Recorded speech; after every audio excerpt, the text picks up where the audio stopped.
watch this video if you want to avoid the mistakes that I made as a new phlebotomist. Number one, always look at your labels. Okay, if you are a phlebotomist or will become a phlebotomist, normally labels come attached. So they might give you like 3 labels like this, like all together. When you go and draw the patient, you need to identify them at the beginning of the draw, okay? And if you do this, I promise you, you will never have a mislabel if you don't skip this step. And it's a very simple one to skip. And some phlebotomists have noticed that they skip it. But guess what? I don't, because I learned from my own mistakes. So you identify them verbally, okay? First and last name, and for them to verbally tell you the date of birth. Okay, normally, do not worry if it's a patient that cannot really communicate that with you. There's normally either the sister there or the mother or the daughter, so they can verify for you.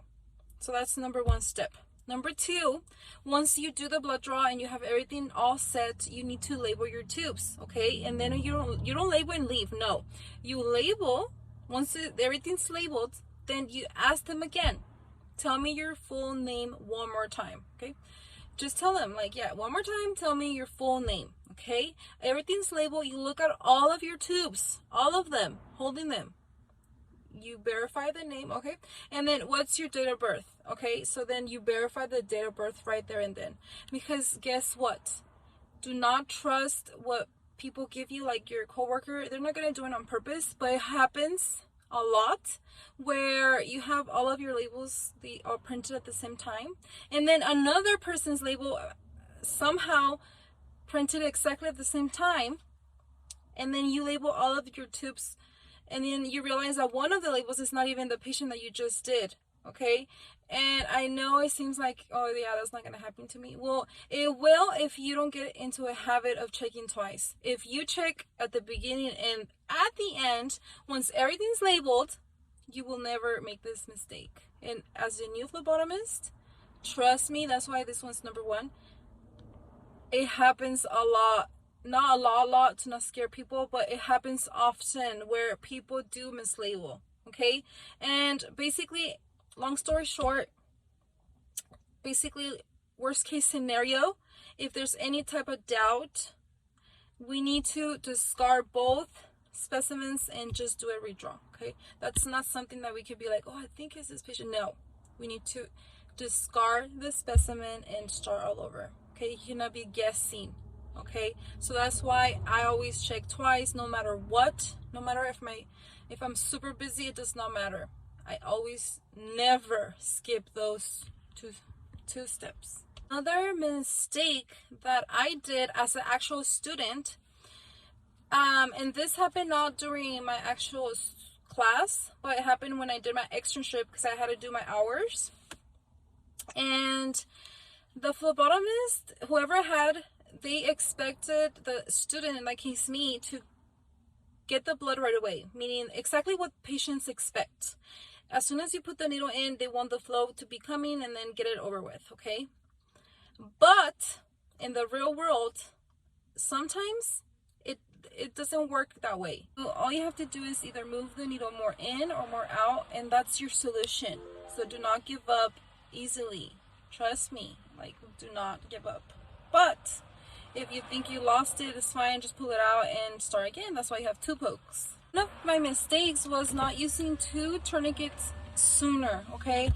My special person that trained me actually told me about that at the very beginning when I was a student, and I didn't really believe in it, meaning that I was doing good with 1 tourniquet, so I didn't think it was necessary until I came across hard draws, and somehow I did 2 pokes and then pass it on, and then another person would go and grab it so easily and fast, and I would get confused because I was like, what am I doing wrong? So then I was thinking, sure, let me just try that double tourniquet.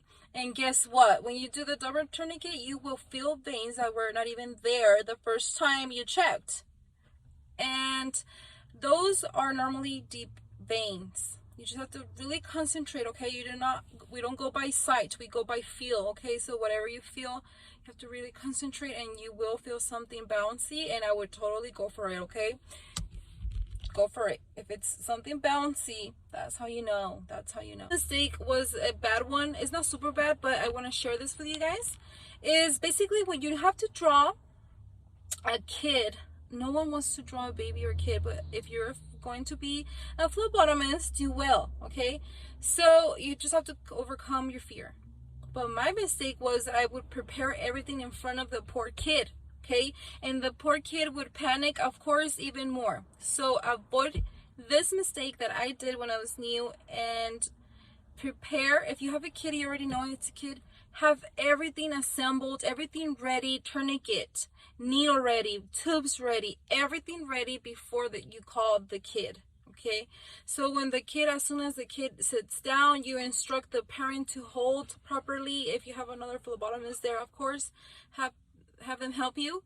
But overall, you want the kid in and out as soon as possible. Okay, so as soon as they sit down, check the arm.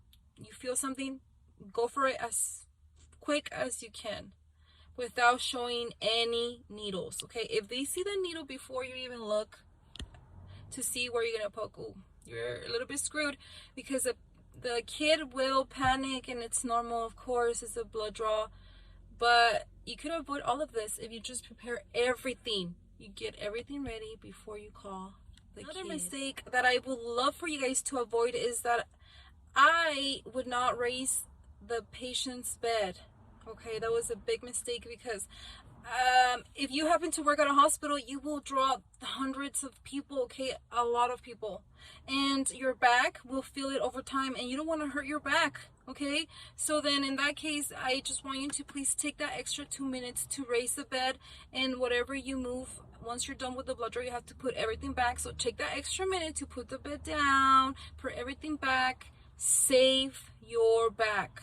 Trust me, okay? If you don't really think this is a big tip, it's actually a huge one, okay? Even nurses, like after a while I started doing that, even nurses would be surprised, like, wow, girl, like, this is what I wish everyone would do, and and I'm glad that I see you raise a bed. And I'm like, of course, that's why we have hospitals beds. They're there for a purpose, okay? They're there for a purpose, to raise them, put them down however you need it for your procedure, in this case, phlebotomy. Another mistake is not investing in good shoes. If you're gonna work at a hospital, you will be standing most of your